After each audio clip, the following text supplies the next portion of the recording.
Hi, everyone. Thank you so much to Imran and to Business of Fashion for inviting me here to speak today.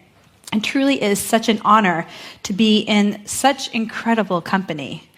All of us here have many things in common, but probably the most outstanding is that we are unafraid of being different. And I want to get a little more specific about something a lot of people don't talk about, probably because they feel a little uncomfortable about it, but everyone has a degree of it, whether they like to admit it or not. And that is being weird.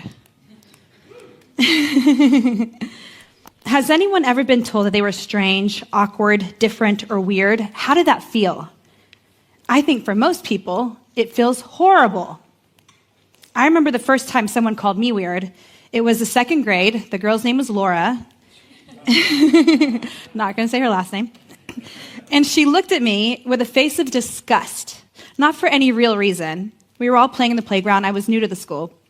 But she just stared at me for a good few minutes and said with such strong conviction, "Huda, you're weird."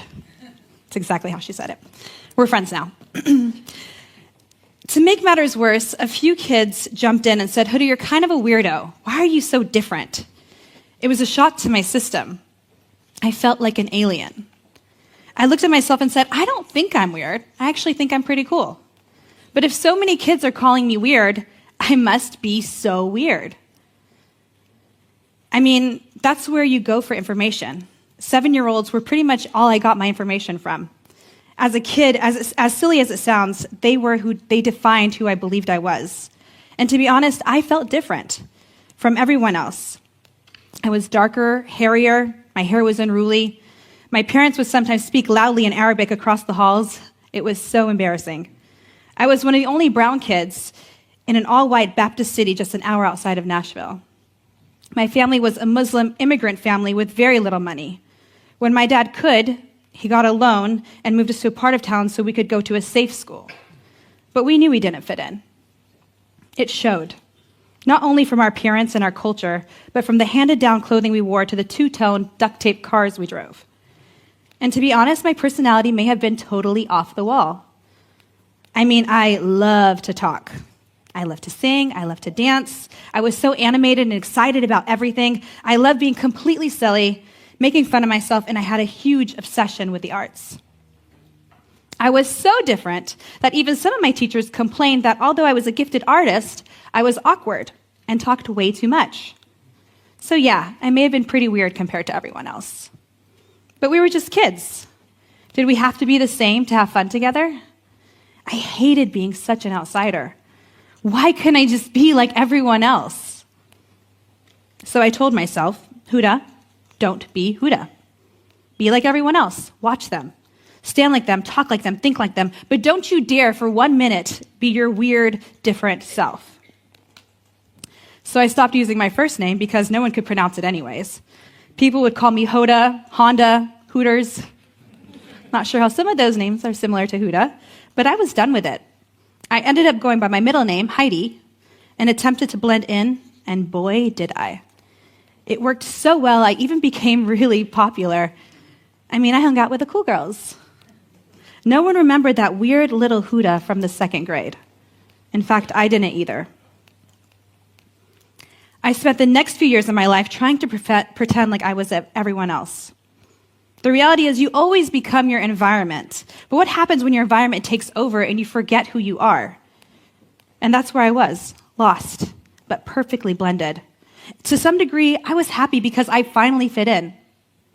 I did everything I was supposed to. I got good grades, left the arts completely, focused on maths, went to a great university, was heavily involved in student organizations, focused on wanting to be a professor of statistics, built my CV impeccably. Then my first job out of university, I was fired. My boss said I didn't fit the part. I didn't belong there. I don't fit the part? What did I do wrong? I removed the Huda in me. I tried to be like everyone else, and I still didn't belong. I had an identity crisis. For the first time, after doing everything I was supposed to, and finally being pushed to my limit, I felt pushed out. And I had no choice but to accept who I was. I didn't want to pretend anymore. I wanted to be fully me, totally and utterly weird. But I think we've all been taught wrong about what it means to be weird. A quick search on Google for the world's weirdest people and results showing people fitting entire Coke cans in their mouths and men who can withstand below zero temperatures will pull up. If you ask me, that's not weird, that's talent. Society has asked us to be the same because different is not good. Being different challenges norms. But different is brilliant. It's how society is pushed to revolutionize and how it flourishes.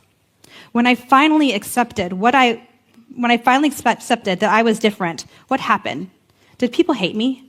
Did they want to avoid me? More importantly, how did I feel about myself? One word: freedom. The crazy part about accepting yourself for all that you are is that the conviction of not caring what people think allows them to accept you in return. When society denies you, your peers, your teachers, everyone around you because they can't understand you, does that mean you are any less of a human? That you don't deserve happiness, wholeness, or success? If you ask me, the only people who actually feel happiness, wholeness, and success are the people who embrace how weird they are. Some of the greatest people who influenced society were the weirdest, and some of the people I admire the most. Albert Einstein, Frida Kahlo, Michael Jackson, Steve Jobs, Gabrielle Chanel, Jeff Bezos, and Imran Ahmed.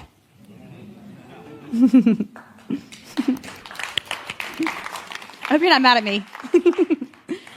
Anyone that has had a profound impact on the world had to be some degree of weird. The only thing they did different was embrace it. In fact, that's what I like to call genius. Knowing and appreciating how fundamentally different you are and knowing that that is why you are here. When I finally started thinking about the word weird differently, when I became unapologetically myself, the weird, the awkward, the passionate Huda, our brand changed. More importantly, I changed. It wasn't as easy at first. People looked at me strange when I would say things like, "Can we do a vlog on YouTube? Me trying Vagisil, milk of magnesium, and KY jelly as primer because I heard they're really good." They are really good. People thought I was crazy, but I started to like it. I showed up to meetings in my animal printed face mask, wore couture gowns and fuzzy slippers, and published numerous very embarrassing videos. But I also pushed our products and the industry further. We became limitless, and we're not chained to the beliefs of society. And slowly, the impact was so profound that our brand didn't blossom, it boomed. In fact, since launching color cosmetics in 2016, in less than 3 years, our brand has become one of the fastest growing beauty brands in the world, with each and every one of our products becoming top sellers in their respective categories, and some becoming #1 products globally. We were competing against conglomerates with billions of dollars with no marketing budget, less than 100 people in our headquarters, and everyone in the industry telling us we didn't have a chance. How did we not only compete, but dominate with such little resources? We accepted our weirdness, our crazy ideas, our need to push the industry to build something, and to not only embrace criticism, but welcome it. But what happens when you accept your weirdness? You allow others to do the same. My team is full of a bunch of weirdos. By that, I mean people who have learned to embrace their weird, AKA genius. I tell my team this. Every once in a while, you're going to get a weird, crazy, insane idea. In fact, it's going to be so outlandish that you will immediately feel uncomfortable and probably want to push that idea far, far away. But that is your genius. Go there, live there, be comfortable there in that crazy space, to the point that you begin to navigate through it and can share those ideas. No matter how insanely awkward and crazy they are. Today I teach my daughter that being weird is a good thing. When someone calls her weird, she says thank you, because she's already embracing her genius. I want to leave you guys with one thought. What if we didn't accept our inner weirdo? What if Einstein kept his thoughts to himself? What if Michael Jackson danced like everyone else? What if Frida Kahlo never painted her pain away? And what if Gabrielle Chanel reformed his society? Being weird, being different, embracing it, owning it, that's your genius, and that's the only way to leave your mark on the world. Thank you.